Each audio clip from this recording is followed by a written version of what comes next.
I'd just make a quick video on this subject.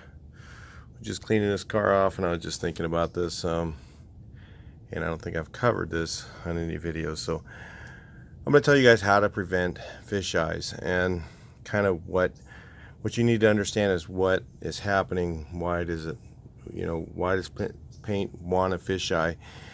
And some guys say it's 100% all the time. You either have not enough clean air or not enough, your surface isn't clean enough. That's not always the case, and I'm going to go over some of the stuff that solves the problem, and a few things, chemicals and things like that you can use to solve the problem. So anyway, first of all, of course, the most common reason is the surface is not clean enough, or the air is not clean. So number one, you really need to do a solvent and water-based cleaning. Now, they have a lot of chemicals in the market for this. I'm going to show you a couple of them that some of the guys that I know use, as well as myself. So either in spray cans or in gallons, they have this stuff, Prep-All.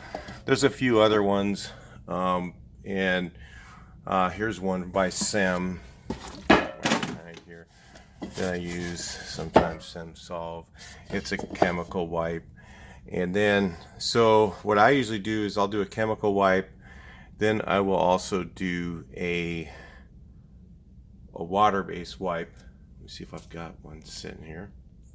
Now, they have several automotive products out there that are the water-based type of the same thing that I just showed you, but this stuff right here, spray weight glass cleaner, actually works just as good as those those water-based wipes. Believe it or not, a lot of you guys are gonna say, "Oh no, you don't use glass cleaner on a car."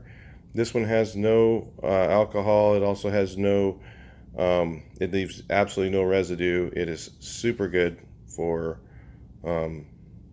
just using as a water-based wipe. It actually works very well. And if you're using this and you're still getting fish eyes, it might be something else. Now, the surface should be sanded, agitated, cleaned, or something to make sure that it is open. The surface needs to be open for the paint to go onto it. Now, there's a lot of different ways to do that. Some guys like to sand with 600. Some guys say, oh, you sand with 1200. Some guys sand with 220. I even seen guys with the old school guys sand with 180. And anything finer, anything coarser than that is going to be a big problem. It will actually maybe even cause fish eyes. Sometimes if you're too aggressive when you're sanding, or too fine, that can cause fish eyes, because what's happening is the material's going on, and it's trying to bite, and it's kind of sliding off of the surface for some reason. So, and there's a lot of reasons, like I said, it can do that. It's not wanting to actually dry and bite to the surface, and it could be because it's not clean enough. It could be the material itself. Now, I had guys tell me, no, there's no way, it's the material. That is absolutely, it can be the reducer. If the reducer is not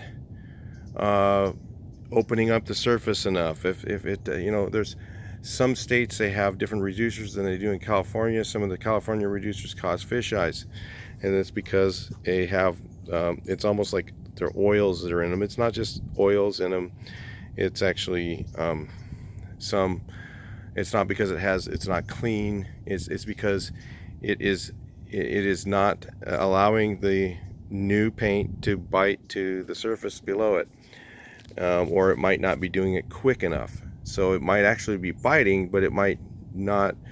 It may take a little bit longer on that surface to do it. So some of the things you can do. So again, let's go over the whole thing again real quick. One thing I didn't cover, because I know I'll get hate if I don't cover everything, okay, is your decant water system. So I've got, I always forget to do this. I do that every once in a while. I got 3 water traps. So I've got one at the compressor, I've got one at the line. You notice my line is tilted upward, and I have another one right here. Okay, and then at the very end I have pink in there right now, which these need to be changed. And you put in brand new ones. The brand new ones are blue. You put the old ones in the oven and dry them out, and they become pink again. So here's my pink decant. That's what decant looks like. You replace this, and that gets all the water and impurities out of your system. Some guys even have filters for the air as well to make sure that there's no dirt or anything in the air. And today, you know, that is more of an issue than it used to be, and it's because of the reducer changes.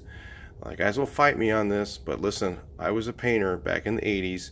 We didn't have any problems with fish eyes at all, and then they started changing the chemicals in the reducers, and we started getting fish eyes. So I'm telling you, it can be material. All right, so back up a little bit. If you're not that old, you know, learn from an older guy. We didn't have fish eye stuff back in the early days.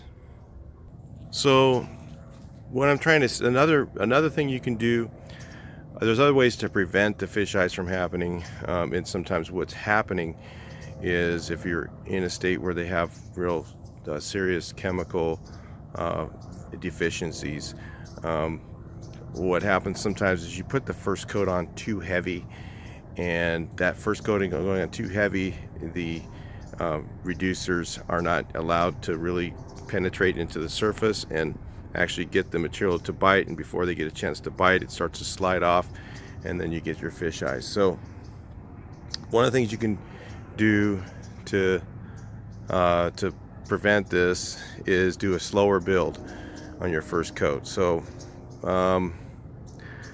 you can actually shoot the first coat on a little lighter or double coat it. So you put on a little really light coats, and with some of the materials companies that are out there, you have to do this, and light coat build your paint. So you might even be doing the same panel 2 times versus just doing it once to build it up slower, so that you're able to keep the paint from sliding off the surface you're going over. So the other things you can do is, if you want to just go with the chemical route, you can get this stuff here. The old school stuff was called Smoothie, and I don't know, it was a silicone based type fish eye preventer. I'm not sure that these are silicone based. I don't know exactly what's in them, but and those ones were, the old silicone ones were actually not very good, because you know when you put silicone in something, it's all the way through, you know, and you're gonna have to use it forever, and it compromises the finish a little bit. I mean, honestly, if you got to use it, you got to use it. I mean, so the other thing you can use is a fish eye eliminator. This is a universal one, and they have a whole bunch of these. You can get these almost anywhere, and you can add this to your material according to the label of how much you should add. And what that does is that will eliminate some of that issue, because what it does is it changes the chemical properties, so that either it keeps it, I'm not sure exactly, I'm not a chemist, but I've been painting my whole life, so it actually will change the chemical properties of it, so that those chemicals that need to bite into that surface are able to do it, whether it's happening too slow or too fast or whatever. This kind of resolves that issue. So, and it might be because it adds silicone actually penetrates really easily and bites to a lot of things, so, which is maybe not the best thing to have happen, according to a lot of guys. They really don't like to use it. So that's the chemical route to repair it.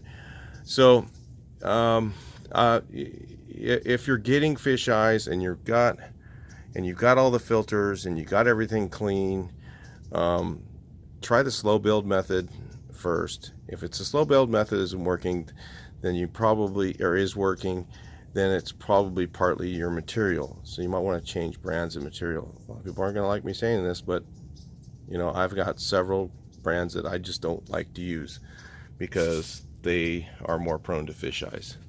So anyway, and I'm not going to go over those because I don't want that kind of hate, because other guys are going to go, oh, I use that all the time, but it's their spray method. I mean, everybody's got a different spray method. If you're a wet coater, you know, that first coat you're going a lot wetter, then you're going to maybe have more issues with fish eyes. If you're a more of a dry spray, bring it up slow guy, you're probably going to have less issues with fish eyes. It all depends on how you put on the material. So you know, but I'm just trying to kind of get this out there so you guys can kind of figure it out, you know, so you're not shooting in the dark. You know, you're trying to figure this out on your own, and that can be pretty much sucking a lot of times. I had to figure a lot of this stuff out on my own. And you know, back days ago, we didn't have YouTube. We didn't have, you know, you'd go ask another buddy, and maybe he would tell you the right thing, maybe he didn't. You know, he just, you know, some guy who was a competitor up the street or something, and maybe he didn't want you to get the business, so he wouldn't tell you the right thing. So, you know, I have nothing to lose. I'm an older guy. I'm not going to be alive forever, so why the hell would I, you know, tell you something that, in my knowledge and experience, is probably the best way to deal with it and how it happens. So anyway, I'm sure I'll get some people that'll give me some negatives. I've gotten tons of people. I told them, you know, hey man, you know, oh, it's not, never is the material, it's always whether your stuff's clean. It's like, nah, no, you're not talking to a guy who's been around the block, you know, hasn't just drove around the corner once. I've done this many times, and I know from experience that it can be materials. Some materials are more prone to it, and it's because of the chemicals they use. Ask a chemist. I don't know exactly what they are, but it is definitely a chemical issue, and especially in California when you have these, you know, we can't use MEK, or, you know, I mean, there's a whole list of things that they took out of material. Basically, acetone's the only thing left, and sometimes acetone's too fast and doesn't allow for that time or penetration or whatever it is for that for the paint to sit on that surface long enough for it to start to bite before it starts to slide off. So that's kind of what fish eyes do. All right, so I'll talk to you in the next video. Please like, share, and subscribe, and keep building your cars, and let's share this to some people, and hopefully it helps out. Talk to you next video.